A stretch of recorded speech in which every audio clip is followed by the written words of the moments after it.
আসসালামু আলাইকুম। মধ্যরাতের কবরস্থানের রহস্য। এটি একটি কাল্পনিক হরর গল্প, বাস্তব ঘটনা হিসেবে কেউ গ্রহণ করবেন না। কুমিল্লার একটি প্রত্যন্ত গ্রামের নাম ছিল নূরপুর।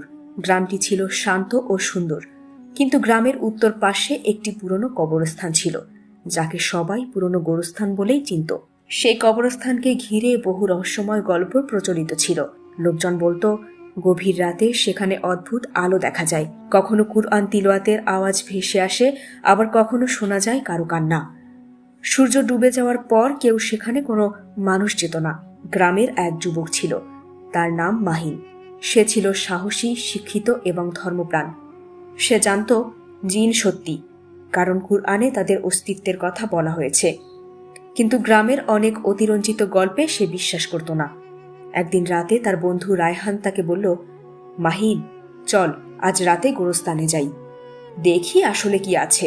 মাহিন কিছুক্ষণ চিন্তা করে তারপর বলল, যদি যাই তাহলে আল্লাহর নাম নিয়ে যাব, কোনো কুসংস্কারে বিশ্বাস করব না। রাত 12টায় তারা দুজন অজু করে বের হলো। তাদের হাতে ছিল দুটি টর্চ লাইট।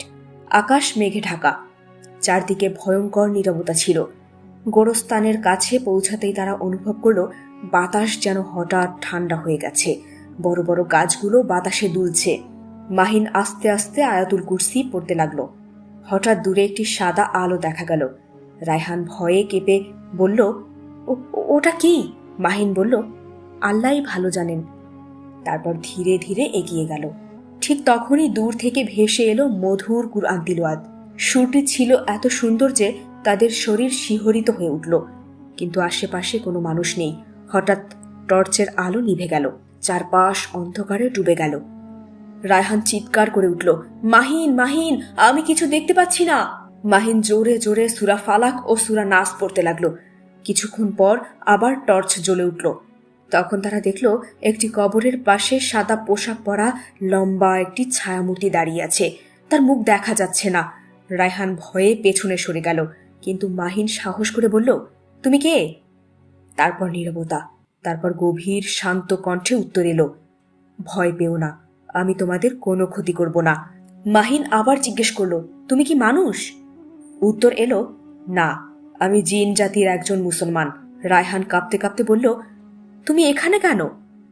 জিনটি বলল, এই কবরস্থানের পাশে বহু বছর আগে একটি ছোট্ট মাদ্রাসা ছিল। আমরা এখানে আল্লাহর ইবাদত করতাম।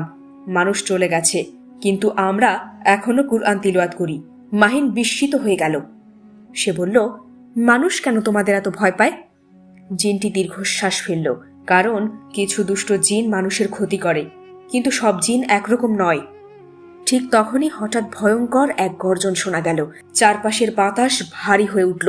মনে হলো যেন কেউ দ্রুত তাদের দিকে এগিয়ে আসছে। জিনটি বলল, পেছনে দাঁড়াও। তার কণ্ঠে দৃঢ়তা ছিল। তারপর সে অদ্ভুত ভাষায় কিছু পাঠ করতে লাগলো। কয়েক মুহূর্তের মধ্যেই সব শান্ত হয়ে গেল। মাহিন জিজ্ঞেস করল, এটা কি ছিল? জিনটি বলল, দুষ্ট শয়তানি জিনরা এখানে এসেছিল। তারা মানুষকে ভয় দেখাতে পছন্দ করে। মাহিন বলল, তাহলে মানুষ কিভাবে তাদের থেকে নিরাপদ থাকবে? জিনটি উত্তর দিল, 5 ওয়াক্ত নামাজ, কুরআন তিলাওয়াত, সকাল সন্ধ্যার জিকির এবং আল্লাহর উপর পূর্ণ ভরসাই হলো সবচেয়ে বড় নিরাপত্তা। হঠাৎ দূরে ফজরের আজান ভেসে এলো। জিনটি বলল, এখন তোমাদের ফিরে যাওয়ার সময় হয়েছে। মাহিন মাথা নিচু করে বলল, আল্লাহ তোমাকে উত্তম প্রতিদান দিক। কিছুক্ষণের মধ্যেই ছায়ামূর্তিটি অন্ধকারে মিলিয়ে গেল। পরদিন সকালে তারা গ্রামের ইমামের কাছে সব ঘটনা খুলে বলল। ইমাম সাহেব মনোযোগ দিয়ে শুনলেন। তারপর বললেন, জিনের অস্তিত্ব সত্য, কিন্তু তাদের নিয়ে অতিরঞ্জিত ভয় বা কুসংস্কার ইসলাম সমর্থন করে না। মানুষের উচিত আল্লাহর উপর নির্ভর করা এবং ইবাদতে মনোযোগী হওয়া। সেই ঘটনার পর মাহিন ও রায়হানের জীবনে বড় পরিবর্তন এলো। তারা নিয়মিত তাহাজ্জুদ পড়তে শুরু করলো, তাদের তরুণদেরও নামাজের প্রতি উৎসাহিত করল।